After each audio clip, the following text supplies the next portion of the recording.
Алло, қалайсың жаным? Сәлем, жақсымын. Саған сөйлесу ыңғайлы ма?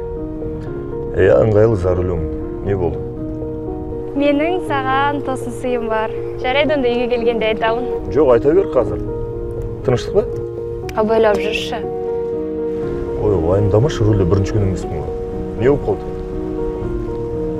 Жоқ, әлде маған айтпай тағы да шопинг істедің бе? Жоқ. Жарайды айтайын. Сен бұйыртса, әке боласың. Қалай? Қайталамайшы. Әке боласың дейсің ба?